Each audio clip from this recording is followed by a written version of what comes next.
Seguimos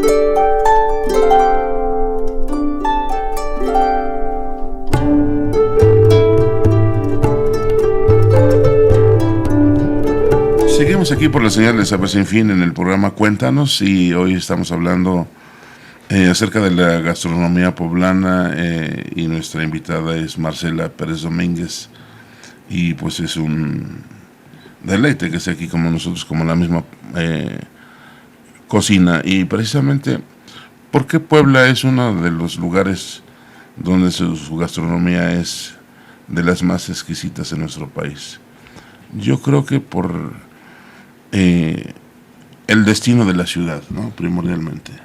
Pues es que estaba en medio de las rutas comerciales, y lo que no se daba aquí, llegaba aquí. Entonces aquí, como había todos esos ingredientes, era menester tomar de acá, de acá, de acá, de acá, y crear cosas, ¿no? Así es. Aparte de lo que ya se estaba, bueno, de lo que se acostumbraba aquí con los naturales de este lugar, más lo que trajeron los europeos, se fueron dando, pues digamos, experimentos, nuevas alternativas, preparar los guisos europeos con ingredientes naturales, o guisos naturales con ingredientes europeos, y se va creando pues toda esta gama de la cocina tradicional mexicana, que verdaderamente es un halago en comparación con las demás, como por ejemplo la yucateca, que también tiene algo especial, ¿no? Por supuesto. Exactamente, por su combinación de sabores, olores y colores, ¿no? Entre que una cocinera se da maña y otras que debe de tenerla, los ingredientes en nuestra cocina han jugado un papel muy importante, porque no solamente es que aprendes y replicas una receta que has aprendido en casa, sino que si tienes un poquito de curiosidad, te avientas también a hacer nuevas preparaciones. Nuevas me refiero para la familia, para la casa, pero de recetas que ya han sido probadas. La mayoría de las veces cuando compartimos una receta, la compartimos porque está probada. Y cuando nos pasan una, queremos saber qué va a salir. Y si no sale, nos da mucho coraje. Estas recetas de antaño tienen siglos, algunas, de probada eficacia, pero algunas se han estado perdiendo en el tiempo. Precisamente, sí, realmente has dado con un buen punto. Muchas cosas se han perdido. Aquí tenemos un comentario, déjame conseguirlo. Es de Carlos Serrano, nos dice que algo que está extinto son los camoteros con su carrito que había en la ciudad, donde no solamente vendían camotes, también vendían, hace rato mencionaste, Plátanos machos fritos. Y vaya, era una tradición, creo que todavía existen, pero ya es no muy frecuente ver ese tipo de... No, ya han pasado casi a mejor vida, ciertamente están casi extintos. Era tradicional que al caer la tarde, no antes, no después, pero al caer la tarde, cuando empezaba a atardecer y empezaba a hacer frío, oías el clásico chiflido del silbato del carrito y empezabas a oler la quema de esa leña que llevaba los camotes asándose, o los plátanos, y que te servían.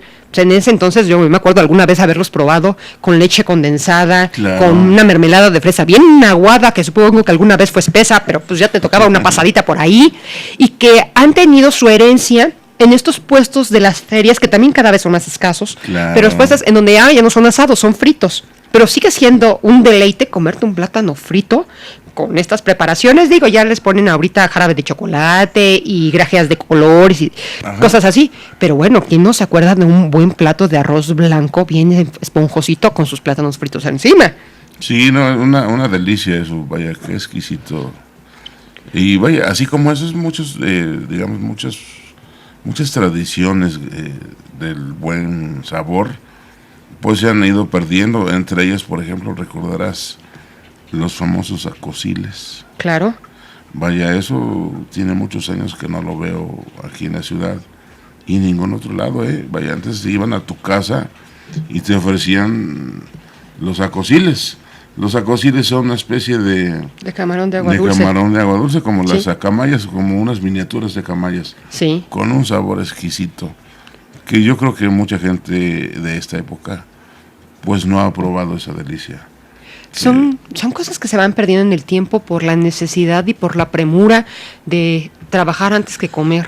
Lamentablemente la cocina tradicional está pasando por un bache, y no por gusto, sino por necesidad. Cuando las amas de casa hemos tenido que acompañar a nuestras parejas en el llevar a la casa lo que hace falta, pues tenemos que dejar la cocina de un lado y optamos por la solución más rápida, no la más fácil, pero sí la más rápida para cumplir con todas nuestras obligaciones. Y algunas de estas recetas que tanto nos gustan, la verdad es que se llevan su tiempo, son laboriosas, y entonces quedan relegadas a ser platillos para celebrar, para que valga la pena el esfuerzo de estarte 3, 4, 6 horas en la cocina, ¿no? Sí.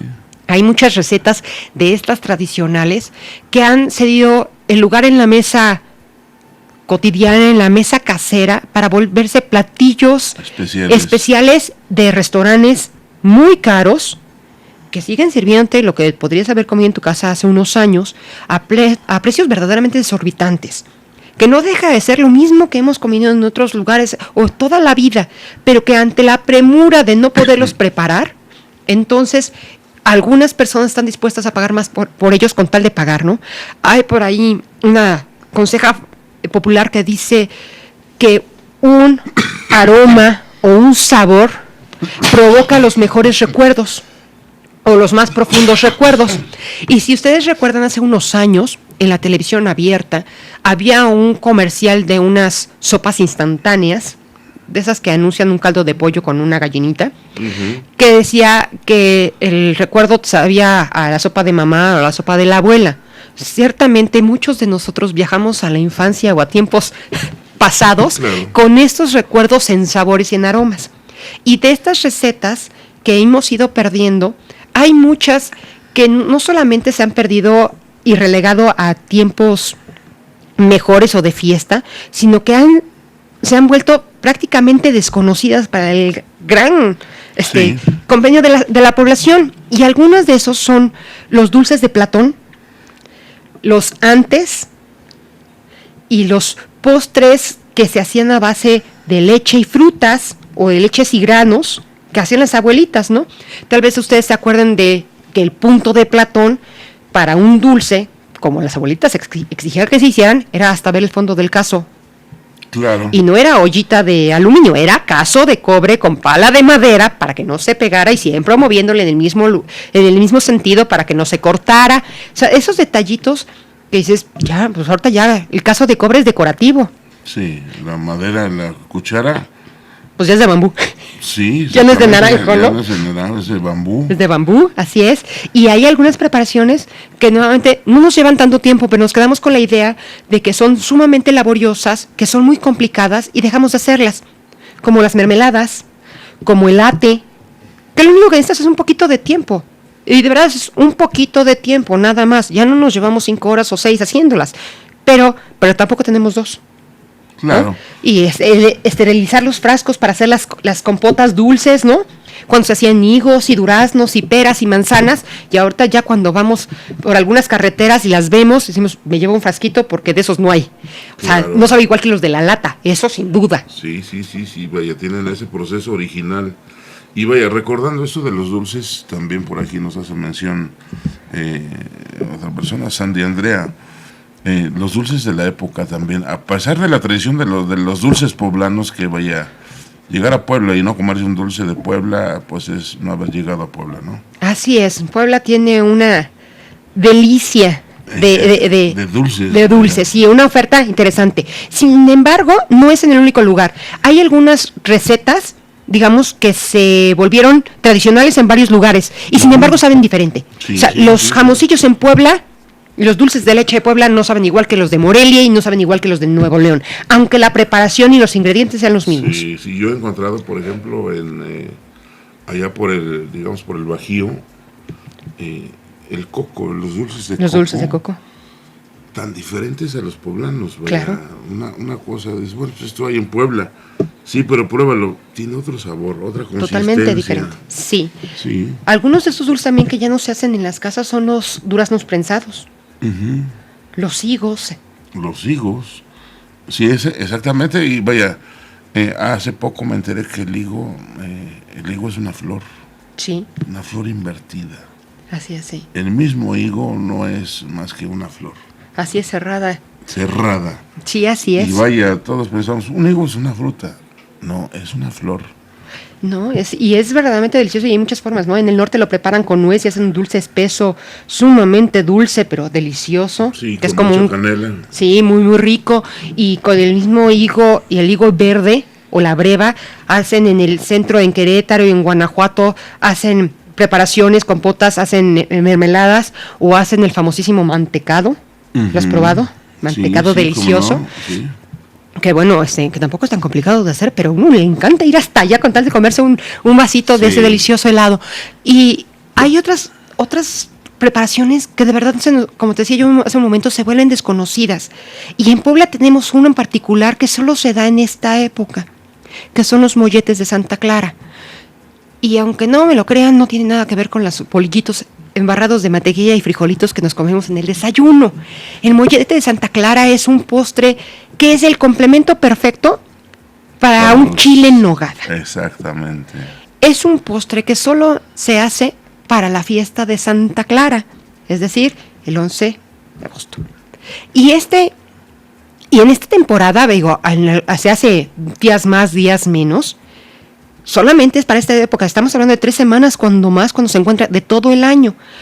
¿Y por qué les menciono que es un postre muy especial? Que muchos de ustedes tal vez no lo hayan conocido porque se vuelve casi un postre que se compra sobre pedido. Sí. Es muy caro, porque un panecito es muy caro, pero es una verdadera delicia. Si ustedes se acuerdan de haber escuchado hablar de las monjas de Santa Rosa, de las monjas de Santa Mónica que ya mencionamos, todas tenían una característica y tenían un punto bueno o fuerte en la cocina. Así como en Santa Mónica lo suyo eran los chiles y los rellenos, y en Santa Rosa lo suyo era el mole. Y eran los moles y las salsas espesas. Santa Clara, las monjas de Santa Clara se distinguían por las preparaciones dulces, las confituras o las golosinas, claro, que no eran los dulcecitos que conocemos ahora. Las golosinas eran estos confites o estas porcioncitas pequeñas que se puede comer a uno de un bocado. Así estaban los macarrones, estaban las tortitas, estaban los turrones, los picones, los camotes glaseados o los cristalizados, teníamos el rompope y los limones con coco, los mismos duraznos prensados, la fruta cristalizada, las fresas, el camote, la papaya. La tortita de Santa Clara. La torta de Santa Clara. Y herencia de todo ello viene este postre. Se los explico. El mollete de Santa Clara es un pan parecido, pero no igual en su preparación a una concha. Imagínenselo así. Pero quítenle la cobertura de la concha y pónganle encima dulce de pepita de que rellena las tortitas de Santa Clara. En su interior va relleno de una natilla con yemas, no con fécula, con yemas, aromatizada con coco y brandy. Obviamente, un panecito de estos que les menciono del tamaño de una concha, no de concha familiar, de concha individual, normal, pues alcanza para 6 u 8 porciones porque es sumamente dulce, no apto para personas con diabetes ni que quieran bajar de peso. Les juro que la pura mordida les va a doler en el alma, pero es verdaderamente delicioso. Si tienen la oportunidad de probarlo, inténtenlo. Es muy sabroso y solo lo van a conseguir en esta época, digo, la segunda quincena de agosto, sí. Ya tienen suerte por la 1 de septiembre. Así es.